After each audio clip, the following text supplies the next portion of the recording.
El presidente Enrique Peña Nieto acepta que México vive uno de los momentos más complejos y llama a la unidad.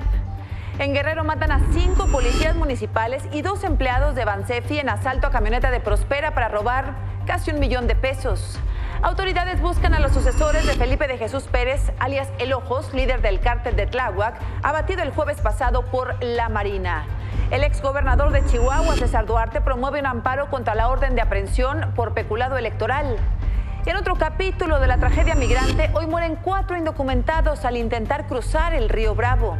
Además, el portal de noticias TMZ revela el audio de la llamada al 911 que hizo el chofer del vocalista de Linkin Park justo después de su suicidio para pedir ayuda. Aquí un fragmento de esa llamada. Got on location. I'm a driver. Was trying to pick up, and his housekeeper came out and said that he unfortunately killed himself. He hung himself. He's in his room. Okay, so. what's the address where you're at? Are you at a home or an apartment? It's a home. And what city are you in? Palos Verdes Estates. Okay, and do you know the closest cross street there on the corner? I don't, to be honest. That's okay. What's your phone number, area code? Okay. And how old is he? Mid-40s. Mid-40s? Okay. Yeah. And he's hung himself in the room? That's what his housekeeper said. I haven't been in the house. I haven't seen him.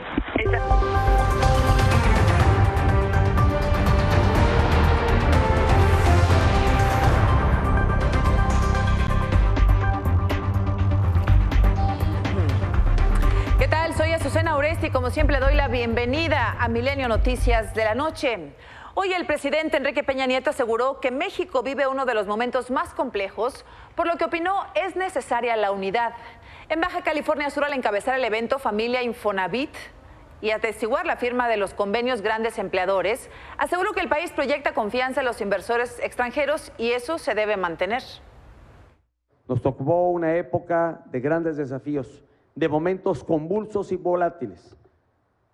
No sé si los peores porque ha habido otros momentos en la historia de la humanidad también muy complejos y difíciles, pero sin duda el que México le toca vivir es uno complejo y difícil, como al resto del mundo le está tocando pasarla. Pero aquí lo importante es mantener la unidad, claridad de objetivos y todos resueltos a dar nuestra mayor aportación. Pues más que complejo, complejísimo a juzgar por las cifras que se dieron a conocer hoy por parte del semáforo delictivo, después de que en el primer semestre del año se acumularan 12.155 carpetas de investigación por homicidio doloso. Esta organización detalló que 7 de cada 10 asesinatos los comete el crimen organizado. De seguir así, estiman que este año, este 2017, va a cerrar con más de 24.000 homicidios, 16.000 ejecuciones y será el peor en la historia de México. Los 5 estados que registraron los más altos índices son Guerrero, seguido de Chihuahua, Baja California, Sinaloa y Veracruz. Además, hay estados donde se rebasa el 80% de la media nacional, como Guanajuato, Nayarit, Veracruz, Baja California, Colima y Michoacán. El homicidio, por cierto, no fue el único delito de alto impacto que aumentó. En junio, el acumulado anual, la extorsión aumentó 26%. Y a la cabeza de este delito está el Estado de México, que aumentó 17%. En segundo lugar, Nuevo León, después Jalisco, Veracruz y la Ciudad de México.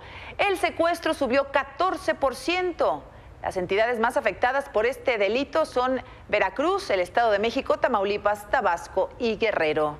Y justamente en Guerrero hoy un comando asesinó a 7 personas, se hirió a una más luego de emboscarlos para robarles 977,000 pesos del programa Prospera destinados a los pobladores de Aguacotzingo.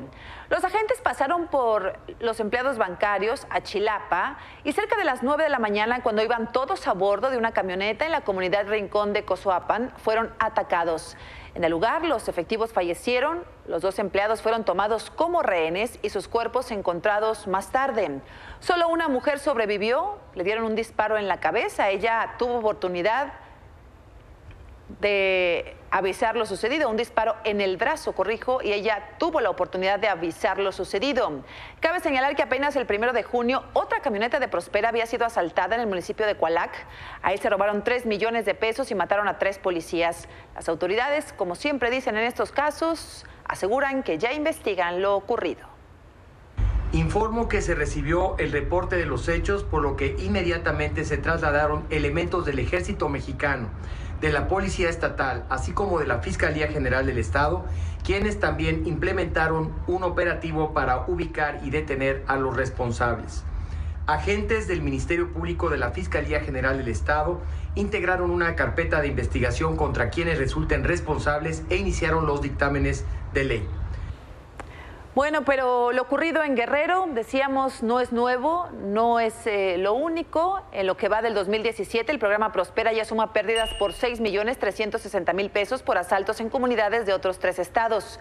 El 26 de enero, un comando asesinó a 3 policías en Teotitlán, Puebla. El 11 de abril, sujetos se enfrentaron con policías de Veracruz sobre la carretera Espinal-Coyutla. El 30 de mayo, en Oaxaca, los policías fueron atacados en San Miguel Peras, dejando como saldo 6 personas heridas, pero parece que la autoridad no toma en serio esta situación que se ha convertido en un oficio, en una tarea de altísimo riesgo para quien se transportan en estas camionetas. El Banco de Ahorro Nacional y Servicios Financieros condenó el hecho en un comunicado. Dice que ya se toman las medidas necesarias para reforzar la seguridad de los empleados y que van a firmar un acuerdo con la Comisión Nacional de Seguridad para que policías federales los apoyen en el traslado. También detalló que analiza otras formas de distribuir los recursos. Ojalá que se dé rápido porque esto ha costado muchas vidas. Pero en Guerrero también hay otra cara de la violencia, la que azota el comercio en la zona turística de Acapulco. Javier Trujillo tiene la historia.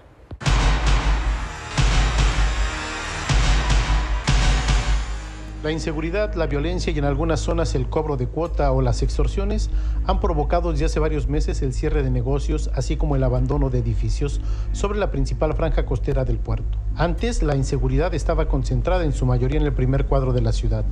Sin embargo, ahora se ha extendido y, a decir del líder de la Cámara de Comercio en Acapulco, los cobros y extorsiones han llegado hasta la zona dorada. Actualmente se está sobre toda la costera, más allá de lo que es la Condesa. Alrededor de 300 negocios, por la principal es la inseguridad y por la otra situación es la falta de turismo. Me decías que hay cobro de piso.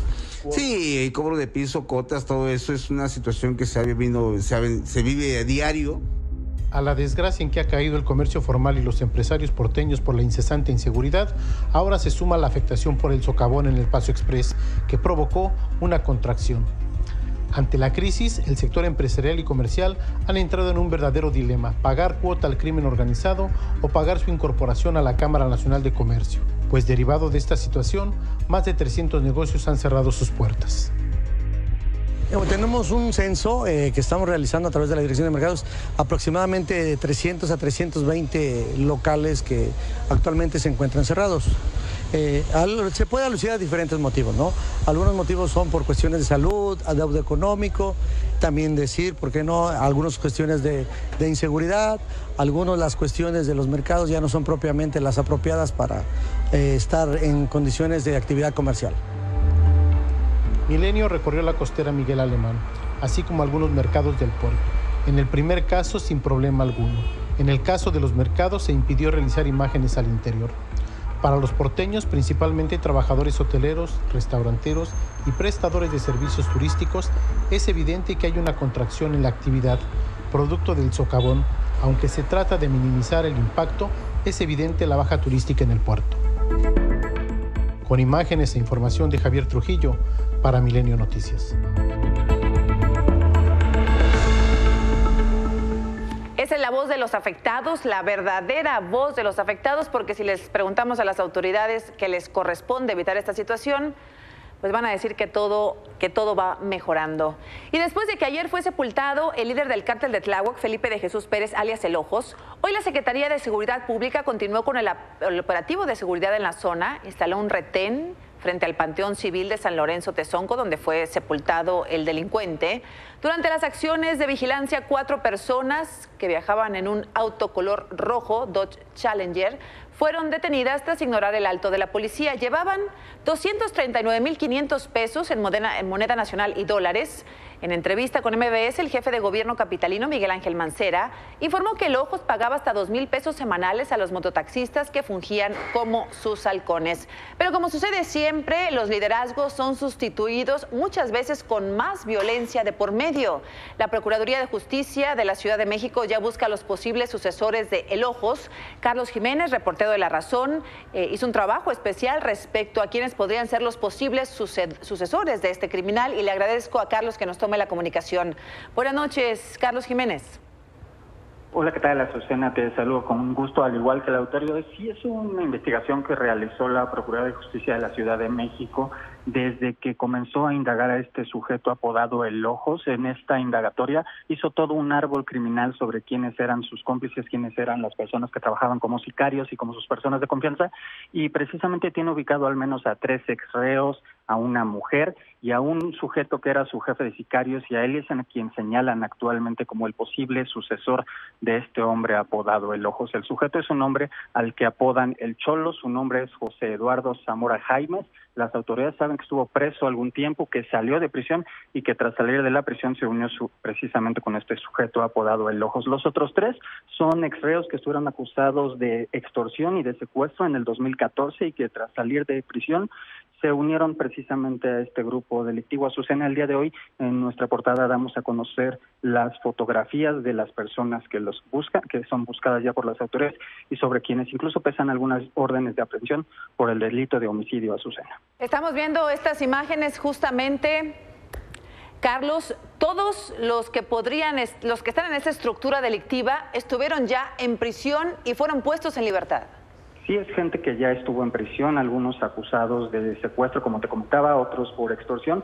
De hecho, Azucena, también algo que damos a conocer hoy en nuestras páginas, es uno de los sicarios que estuvo con él y que murió, que cayó abatido el pasado jueves. Este sicario es un hombre que estuvo preso en Morelos, acusado de secuestro. En el 2010 se fugó de una prisión de Morelos y desde entonces era buscado por las autoridades. Finalmente el jueves cae abatido, las autoridades lo identificaron ya y el domingo fue entregado junto con otros cómplices ya para ser sepultado en la zona de Tláhuac, Azucena. Pues veremos qué sucede en los próximos días, Carlos. En los reacomodos de los cárteles generalmente se dan con más violencia. No sabemos cuáles vayan a ser las reacciones de la sucesión de El Ojos en este cártel de Tláhuac, o como dice la autoridad, en este grupo delictivo, en este grupo de narcomenudistas, pero lo veremos sin duda en los próximos días. Seguramente será así, Azucena. De hecho, el día de mañana en nuestra edición de La Razón vamos a presentar parte del operativo y de la forma en la que llegaron a dar con este sujeto, los peritajes que hizo la Procuraduría General de la República, las armas que utilizaron y cómo finalmente ya no pudo hacer nada este hombre para escapar de este operativo que organizaron entre las autoridades federales y las autoridades capitalinas. Lo leeremos con atención, Carlos Jiménez. Gracias. Buenas noches. Buenas noches. En la Ciudad de México esta madrugada estalló un artefacto en el edificio de la Conferencia del Episcopado Mexicano. La explosión fue como a la 1:30 de la madrugada en la puerta principal, ubicada en Prolongación Misterios, en la colonia Guadalupe Tepeyac. Los videos de las cámaras de seguridad fueron entregados a la autoridad. En conferencia, Alfonso Miranda Guardiola, secretario general del Episcopado, dice que no recibieron amenazas previo a la explosión y detalló que el artefacto fue encendido con un cigarro. Evidentemente no tuvimos ningún aviso de parte de nadie, ni antes, ni nadie más, nadie se ha adjudicado este atentado, esta explosión. De parte nuestra desconocemos que haya algún motivo, alguna razón por la cual alguien haya puesto un artefacto en la puerta. Sí hemos sabido, como lo pusimos en nuestro pequeño comunicado en redes sociales, que sí, que no es el único evento aquí en la zona, sino que ha habido otros eventos. Bueno, ya la Secretaría de Gobernación condenó los hechos a través de un comunicado y reiteró su solidaridad y apoyo a las autoridades eclesiásticas y dice que va a coadyuvar con las investigaciones. El viernes 2 policías fueron asesinados durante un asalto en un laboratorio médico en Guadalajara, Jalisco. Hasta el momento no hay detenidos, se investiga la actitud pasiva en cierto modo de los elementos policíacos ante el atraco. Milenio Televisión obtuvo una copia de las imágenes de las cámaras de seguridad del negocio, en donde se muestra el momento justo del crimen y cómo los oficiales no siguieron los protocolos para actuar ante el peligro.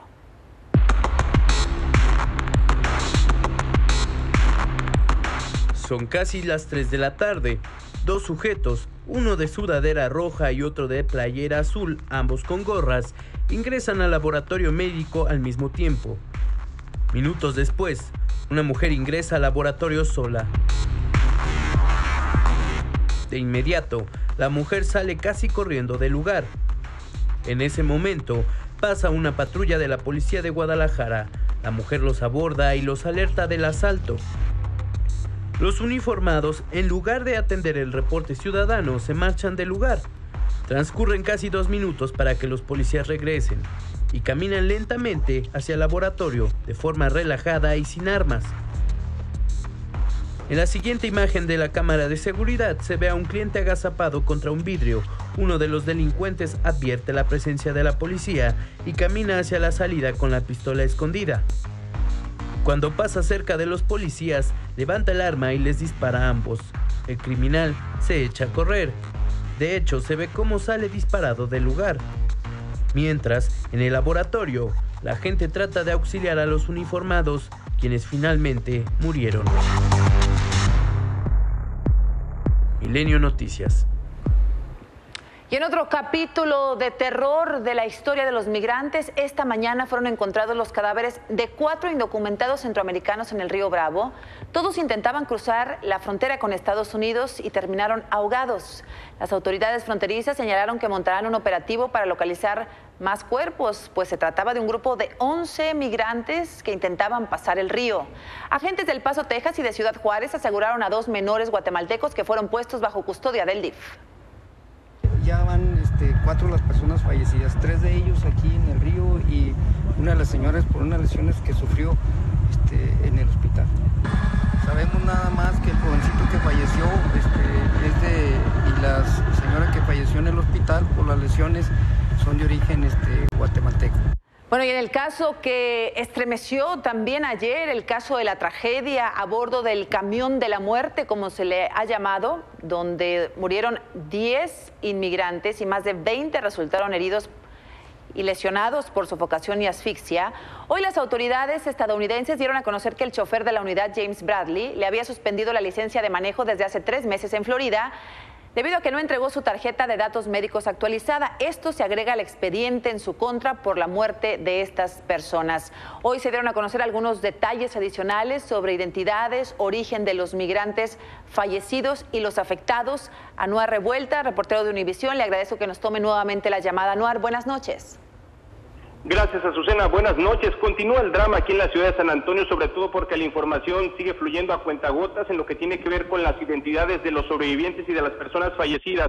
Hoy se confirmó que entre los sobrevivientes del tráiler está un ciudadano del estado de Guanajuato. Se trata de Vicente Puente Valdés, originario de la comunidad Presa Ignacio Allende, municipio de San Miguel de Allende, quien se encuentra, sabemos ya, recuperándose en el Centro Médico Militar de San Antonio.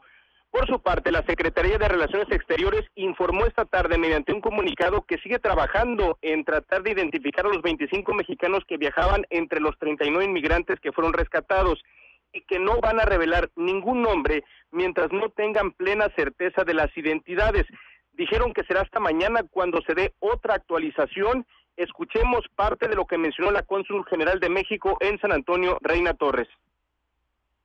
But we can confirm that there are Mexicans. Of course, the majority of the victims and the survivors are Mexicans. And we're in the process and collaborating with DHS to identify all of them. We have contacted and we're in the process of contacting their families and making sure that they can visit their relatives or figure out a way in which they can have permanent contact with them. Bueno, se ha confirmado, Anuar, que algunos de los indocumentados, ya lo decíamos ayer, son mexicanos, algunos de Guanajuato, otros de Aguascalientes, Anuar. Así es, y también, bueno, ya prácticamente está confirmado que de los 10 muertos, bueno, son 4 mexicanos y 6 de Guatemala, Sin embargo, todavía las identidades, muchas de las personas que sobrevivieron siguen en el aire porque algunas no han podido proporcionar información debido a los daños internos provocados por la exposición a altas temperaturas. Eso es lo que tenemos en cuanto a esa situación. Pero bueno, Azucena, muchos se preguntan qué va a pasar con estos indocumentados rescatados, si van a ser deportados o no. Bueno, hoy un representante de la Agencia de Inmigración y Aduanas de Estados Unidos reveló que la decisión migratoria final sobre estas personas quedará en manos del fiscal general Jeff Sessions y que cada caso tendrá que ser evaluado de forma particular. Y es que lo que tendrá algún beneficio, Azucena, migratorio, depende del tipo de información que cada una de estas personas que sobrevivieron puedan proporcionar a las autoridades para que a su vez las autoridades puedan detener a los responsables.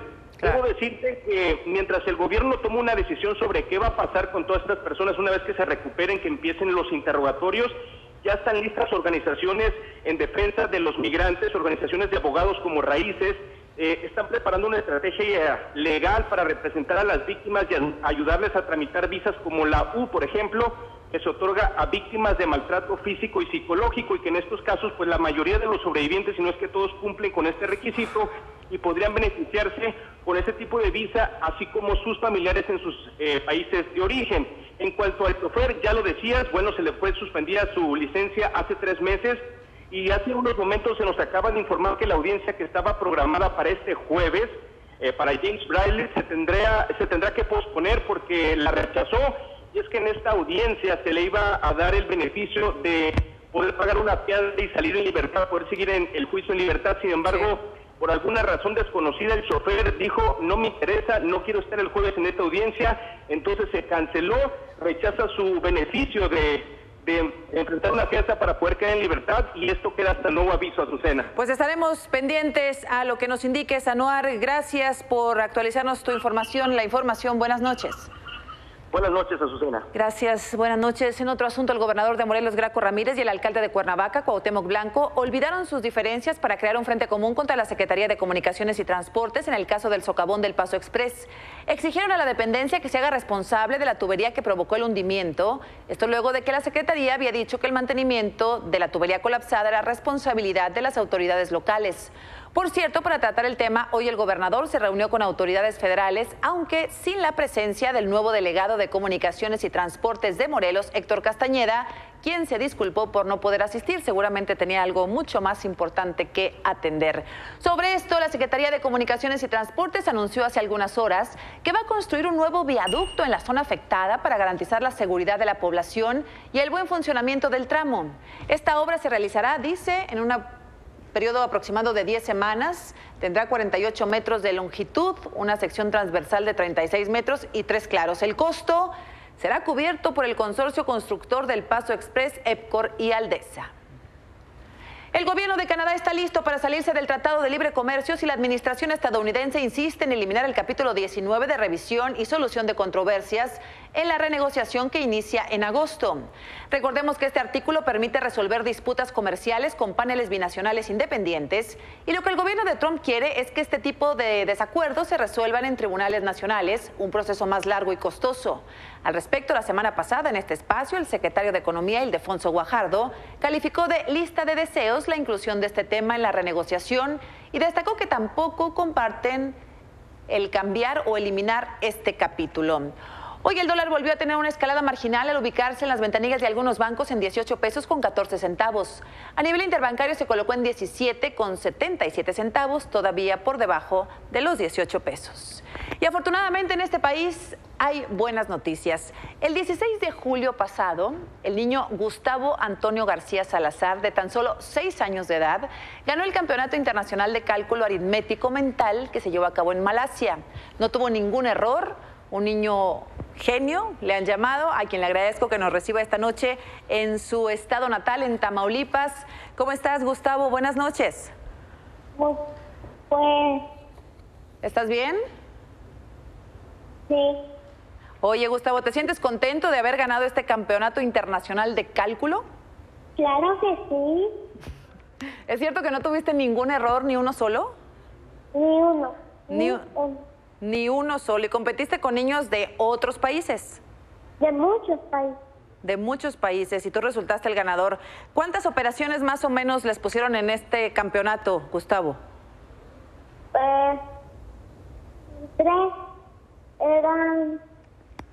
Siempre eran 70 en todas las horas. 70 operaciones que tú puedes resolver ¿en cuánto tiempo? 5 minutos. ¿70 operaciones en 5 minutos? ¿Sí? Oye, ¿y qué son? ¿Sumas, restas, multiplicaciones? ¿Qué tipo de operaciones son? Pues sumas y restas. Sumas y restas. ¿Y cómo te preparaste, Gustavo? ¿Cómo te volviste tan bueno en esto del cálculo? ¿Qué estudiaste? Pues mucho. Fuiste a esta escuela donde te dan el método Aloha, ¿no? ¿Estuviste ahí? Sí. ¿Sí? Oye, ¿cómo te diste cuenta? ¿Por qué te gustan tanto las matemáticas si a la mayoría de los niños no les gustan? Me gusta Aloha más bien. Ah, ¿te gusta ese método? ¿Y qué piensas estudiar? Estás apenas en la primaria, ¿no? Primero de primaria. Estás en la primaria, tienes 6 añitos apenas. Oye, ¿y ya sabes qué quieres estudiar cuando vayas a la universidad?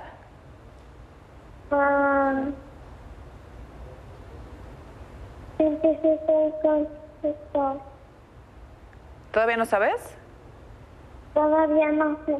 Ah, bueno, es que estás muy chiquito todavía. Oye, Gustavo, pues muchas felicidades. ¿Estudias muchas horas todos los días? No. ¿No? Mira, qué presumido. Oye, ¿te parecería bien que yo...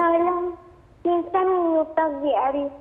5 minutos diarios, wow, qué envidia. Luego nos pasas la receta. Pues muchas felicidades.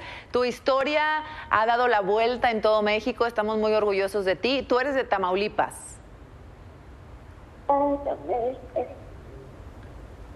¿En qué? De Tampico, Tamaulipas. ¿En qué primaria estudias? En primero. En tercero de primaria, claro, estás en tercero de primaria. ¿Te puedo hacer algunas preguntas? ¿Te puedo proponer algunas operaciones para que tú me des el resultado? Sí. ¿Sí? Ya no te voy a desvelar, nada más te voy a hacer 4, que anoté por aquí. Estoy más nerviosa yo para ver si las hice bien, pero tú me vas diciendo, ¿te parece bien? Por ejemplo, para dar un ejemplo del examen o de lo que te pusieron cuando fuiste al campeonato y entonces ganaste. Mira, por ejemplo esta. 55, 22, 55. Ah, la estás viendo en la tele. No, pues ya ni para qué te las diga, ¿no? A ver, vamos a ver, ¿el resultado es 55? Vamos a ver. Sí. Ándale, muy bien. Bueno, te vamos a poner la siguiente, a ver, de volada. Antes de que yo terminara de leer, Gustavo ya las había resuelto. Vamos a ver la siguiente, si me ayuda la producción, el siguiente gráfico. Te vamos a poner otra, ¿listo? Ya. 90, te tomó como 5 segundos. A ver, vamos a poner la otra y vamos a ver cuántos segundos le toma. ¿Listo?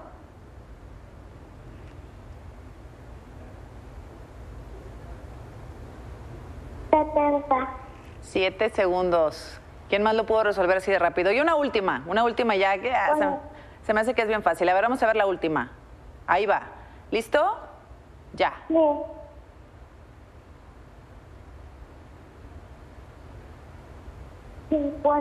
50, muy bien. Bueno, pues sí te toma poquitos segundos. Las preparamos acá, por supuesto, no las conocías, ¿verdad? Desde luego, pero bueno, pues ahí queda demostrado 3, 4, 5 segundos más o menos le ha tomado Gustavo resolver esto. Pues muchas felicidades, Gustavo. Ojalá que sigas por ese camino y que te vaya muy bien. Saludos a tu mamá que siempre te acompaña. Gracias. Muchas gracias. Gracias. Buenas noches. Cuídate. Sí. Buenas noches.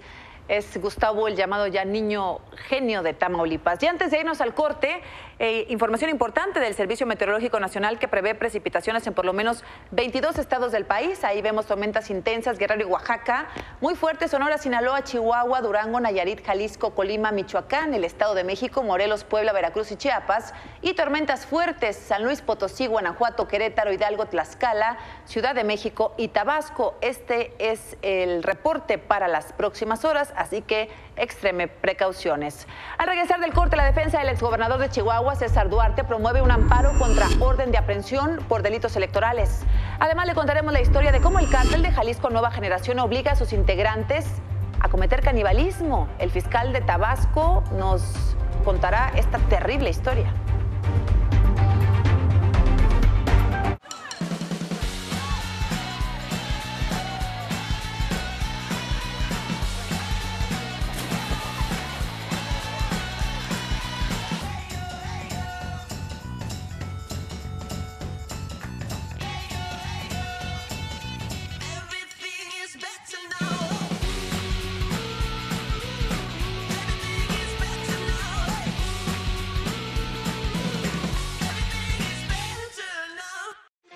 Parece que fue ayer cuando abriste las puertas de tu negocio buscando proteger su acceso. Hoy protege también el acceso a tu información con los planes Vas a Volar Empresas de Movistar Negocios, únicos con sistema Secure Mobile que brinda protección a los equipos móviles de tu negocio. Movistar Negocios.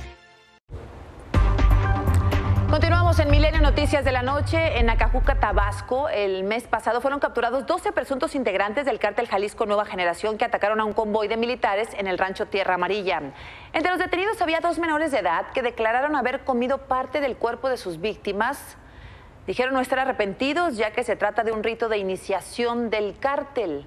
Para llegar a los delincuentes, las autoridades siguieron la pista en 3 casos. El primero del 22 de mayo en Auto Saladino, el segundo 4 días después tras encontrar restos de personas congeladas y después los hechos donde fueron capturados. Parece que no hay límite para los criminales. Fernando Valenzuela, fiscal de Tabasco, en la línea. Le agradezco mucho, fiscal. Buenas noches.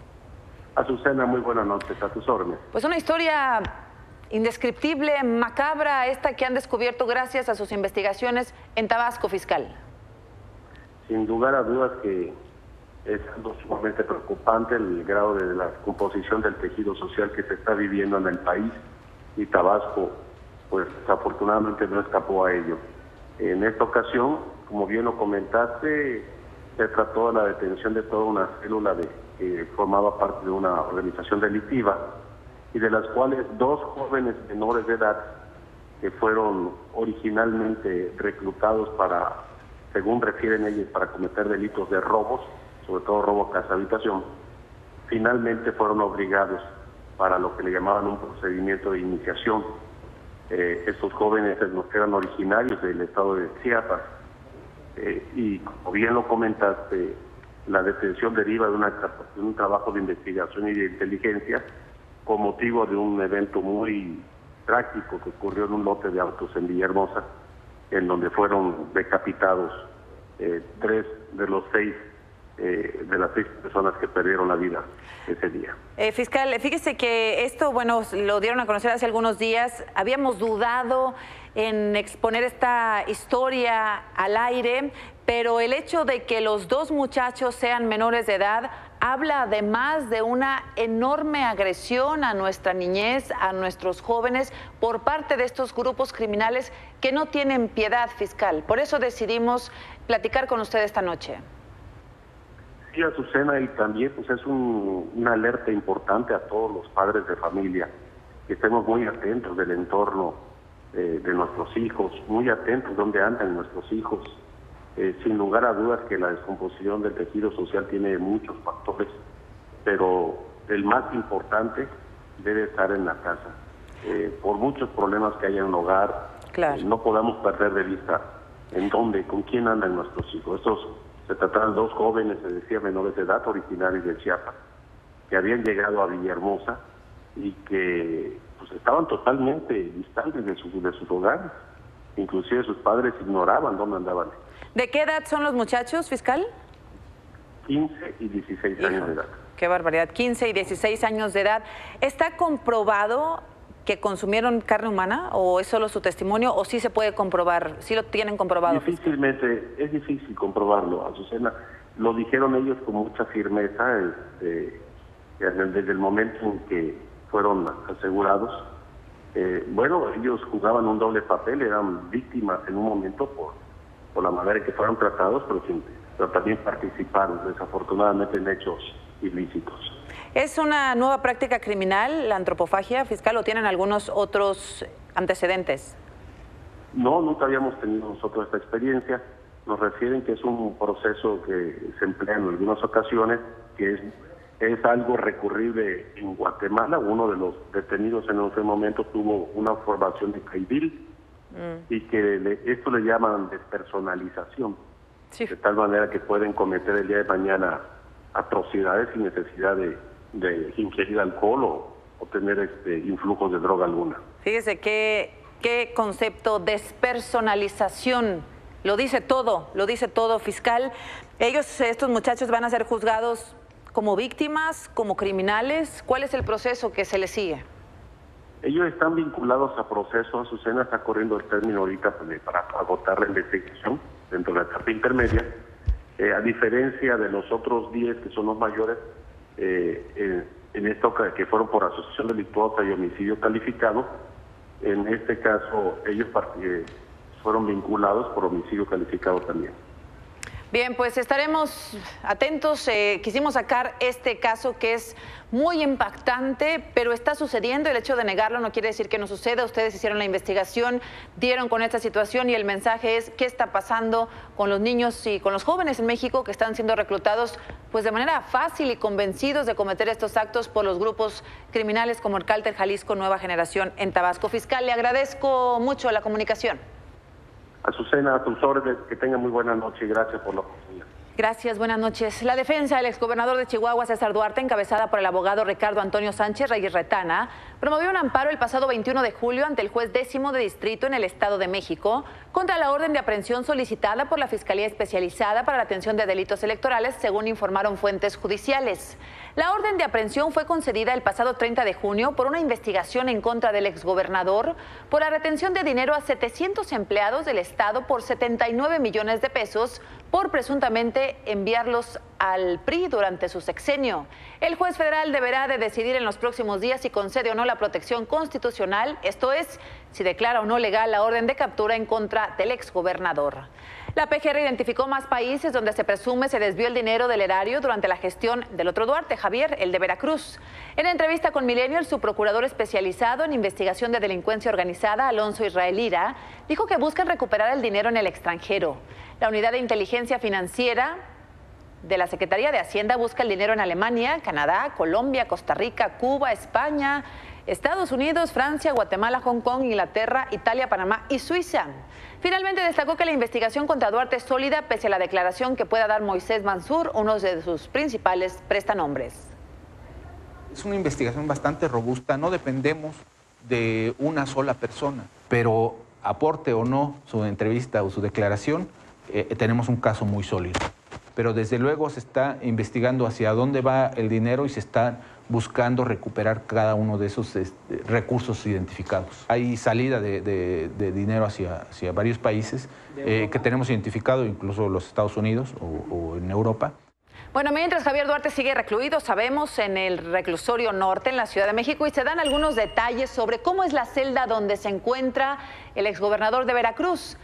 Según información de la Secretaría de Seguridad, está en la estancia número 2, donde están dispuestos un par de camarotes y un baño con lavabo en un espacio rectangular de 3.1 por 2.6 metros de ancho. El exgobernador se encuentra aislado del resto de los internos y tiene acceso a medicinas para su hipertensión e hígado graso. Una cámara frente a la celda lo monitorea, además 4 guardias de élite lo vigilan las 24 horas. Por cierto, la PGR dice que va a insistir en que el señor Duarte se ha cambiado de este penal a uno federal.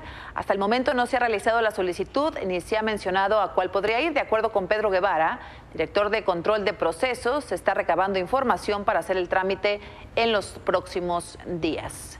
El PRI anunció que impugnó la resolución del INE sobre el rebase de tope de gastos de campaña en Coahuila. El presidente del partido, Enrique Ochoa, señaló que acudió al Tribunal Electoral porque dijo hubo fallas en el Instituto Electoral en el proceso de fiscalización, ya que su candidato Miguel Riquelme no rebasó los topes de gastos de campaña. Recordemos que el INE determinó que Riquelme sobrepasó sus gastos con 7.9%. Presentaremos ante la autoridad jurisdiccional en la materia todas las evidencias de que nuestro candidato y gobernador electo no rebasó los topes de campaña. Confiamos plenamente en que la autoridad jurisdiccional electoral pondrá orden en donde el INE dejó un desorden. Confiamos en que las magistradas y los magistrados harán su trabajo con rigor legal y en que se corregirá todo lo que el INE ha hecho mal en la fiscalización electoral en el estado de Coahuila. Bueno, por su parte, el PAN sostiene que la anulación de la elección es inminente. En un comunicado, este partido calificó como falso que la determinación de fiscalización del INE sea legal, como sostiene el PRI, y que esto solo busca engañar a la opinión pública. El PAN señaló que confía plenamente en que el Tribunal Electoral del Poder Judicial de la Federación realice su labor con estricto apego a la legalidad, ajeno, dice, a todas las presiones. En la información internacional, el presidente de Estados Unidos, Donald Trump, estaría considerando despedir al fiscal general de su país, Jeff Sessions. Así lo confirmó el director de comunicaciones de la Casa Blanca, quien aseguró que pronto habrá una decisión sobre el futuro de Sessions. Recordemos que Trump se ha lanzado contra el fiscal por haberse apartado de las pesquisas del Russiagate. En esta crisis política, Trump volvió a arremeter contra la prensa y cayó a una reportera de AP cuando le preguntó si pensaba que Sessions debía renunciar. Mr. President, Jeff Sessions resign.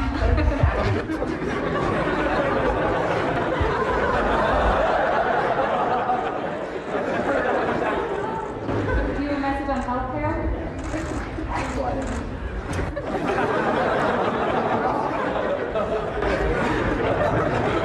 They're not supposed to do that, but they do it, but they're not supposed to. So she's breaking the code. Lo peor es que todavía hay quienes se lo festejan. Al regresar del corte, Fernando Santillanes sobre las nuevas herramientas de Google en caso de desastres. Si tu negocio es la compra-venta de vehículos, eres inversionista inmobiliario o simplemente tienes buen ojo para los negocios, las subastas SAE son para ti. Ingresa a www.gov.mx/subastas SAE para conocer todo lo que puedes comprar. Tienen muy buenos precios. No pierdas la oportunidad de hacer un buen negocio.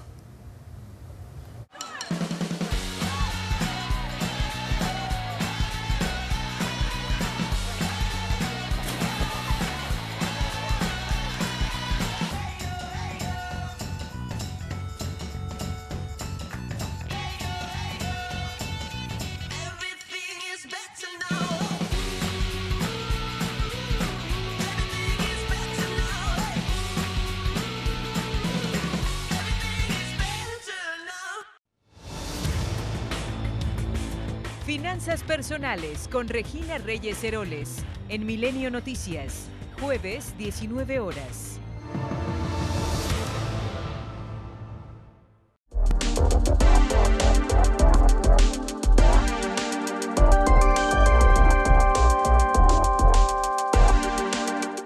Fernando Santillanes, buenas noches. Hola Susana, me da mucho gusto saludarte. Hoy, entre las noticias más importantes del mundo de la tecnología, Google habilitó una nueva herramienta para que tengamos toda la información necesaria en caso de una crisis, de un desastre natural o de cualquier evento de esta naturaleza.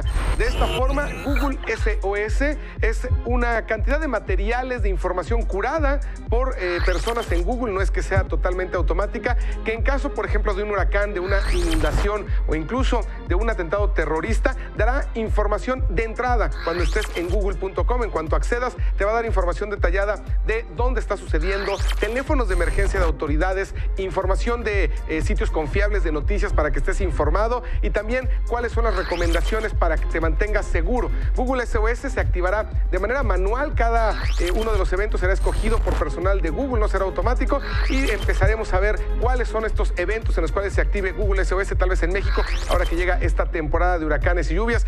Podría ser de gran utilidad el mantenerte seguro con este tipo de herramientas digitales. Veremos qué tal le va a Google SOS. Hasta aquí las noticias más importantes del mundo de la tecnología, pero nos vemos muy pronto con más del mundo de los geeks.